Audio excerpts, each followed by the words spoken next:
இது என்னன்னு பார்த்தீங்களா? பாருங்க, நல்லா பாருங்க பாருங்க. இது வேற ஒன்றும் இல்லை. பால் நேற்று சாயந்தரம் சரி சூடு பண்ணலாம் அப்படின்ட்டு 3 மணிக்காட்டம் எடுத்து அடுப்பில் வச்சேன். வச்சுட்டு போய் ஞாபகமே இல்லாமல் படுத்துட்டேன். ஒரு 1/2 தூங்கிட்டேன். அதுக்கப்புறம் பார்த்தா கொஞ்சம் லைட்டாக வாடை வந்தது. ஓடி வந்து பார்த்தா இந்த மாதிரி ஆகிப்போச்சு. நிறையா வாட்டி எனக்கு இந்த மாதிரி ஆகும். அதனால் இனி என்ன முடிவு பண்ணிக்கிறேன்னா, இனிமேல் பாலை வச்சு சூடு பண்ணுறதில்ல, தூக்கி ஃப்ரிட்ஜில் வச்சிடலாம். அப்புறமா வேணுங்கும் போது எடுத்து வெளியே வச்சு யூஸ் பண்ணிக்கலாம் அப்படிங்கிறக்கிறேன். ஒரு வாட்டி 2 வாட்டி இல்லைங்க, நிறையா வாட்டி இந்த மாதிரியே தான் பண்ணிக்கிறேன்.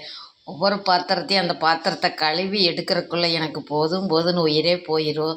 இப்போ இந்த பாத்திரத்தை நான் எப்படி கழுவி எடுக்க போகிறேன்னு தெரியல. ஆனால் கழுவிடுவேன். சரிங்களா? உங்களுக்கு இந்த மாதிரிலாம் அனுபவம் இருக்கா? நிறைய நான் மறந்து போய் வச்சு போட்டு அப்புறம் குழம்ப சூடு பண்ணல அடுப்பில் வைப்பேன், மறந்துடுவேன். இதுக்கு எதனாச்சும் மருந்து ஒன்றா தெரிஞ்சதுன்னா சொல்லுங்கள் தயவு செஞ்சு. எனக்கு இப்படியே தான் ஆகிட்டுருக்கு.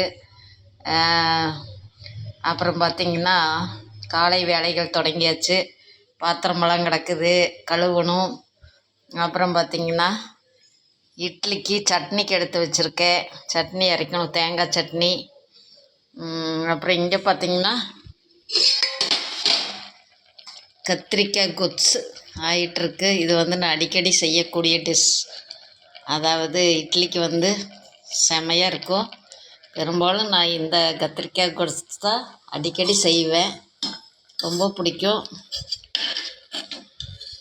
ஏற்கனவே சொல்லிக்கிறேன், கத்திரிக்காய், தக்காளி, வெங்காயம், பச்சை மிளகா, கருவேப்பிலை, உப்பு எல்லாத்தையும் போட்டு தண்ணி ஊற்றி நல்லா வேக வச்சு எடுத்து நல்லா பருப்பு மற்ற வச்சு கடைஞ்சிட்டு ஒரு தாளிப்பு கொடுத்தா அவ்வளோதான் கத்திரிக்காய் பச்சி.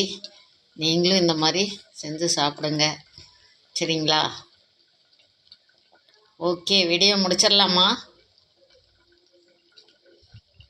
முடிச்சிடலாம். ஓகே, நான் இட்லி செஞ்சு சாப்பிட போகிறேன். நீங்களும் போய் எதனாச்சும் டிஃபன் செஞ்சு சாப்பிடுங்க. ஓகேங்களா? ஓகே, பாய்.